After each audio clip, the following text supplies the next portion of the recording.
भीमा कोरेगाव या ठिकाणी 208वा शौर्य दिन साजरा होतो। आपण जर बघितलं तर माझ्या मागे हा शौर्यस्तंभ आहे आणि या शौर्यस्तंभावरती आकर्षक अशी फुलांची सजावट जी आहे ती करण्यात आलेली आहे।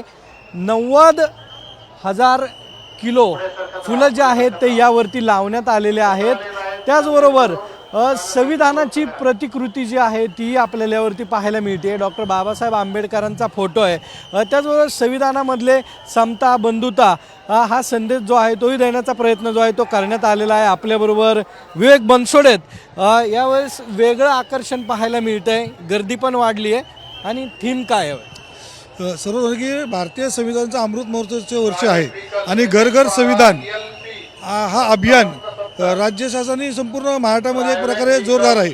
मग ह्याच्या निमित्त एक थीम असावी संविधानाला अनुसरून आणि भारतीय संविधानाचे शिल्प डॉक्टर बाबासाहेब आंबेडकरांनी न्याय, स्वातंत्र्य, समानता आणि बंधुत्व हे 4 मूल्य देऊन संविधानाचा ढाचा निर्माण केला।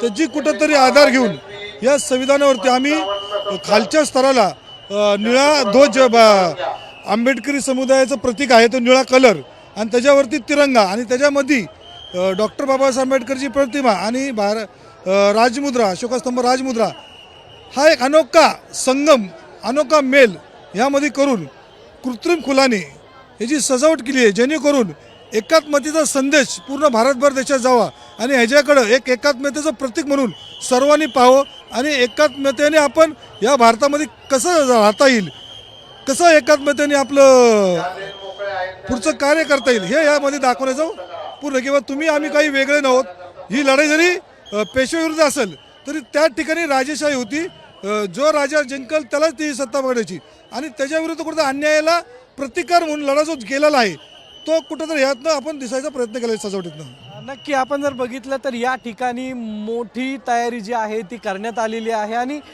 जे अनुयायी आहेत ते अभिवादन करण्यासाठी सध्या स्तंभाजवळ येत आहेत आणि राज्यभरामधून अभिवादन करण्यासाठी अनेक आंबेडकर अनुयायी जे आहेत ते सध्या भीमा कोरेगाव या ठिकाणी दाखल झालेले आहेत। आकर्षक अशी सजावट जी आहे ती करण्यात आलेली आहे आणि पोलिसांचा मोठा बंदोबस्त जो आहे तो भीमा कोरेगाव या ठिकाणी पाहायला मिळतोय। कॅमेरामन किरण काजळेसह सागरवाड साम TV, भीमा कोरेगाव।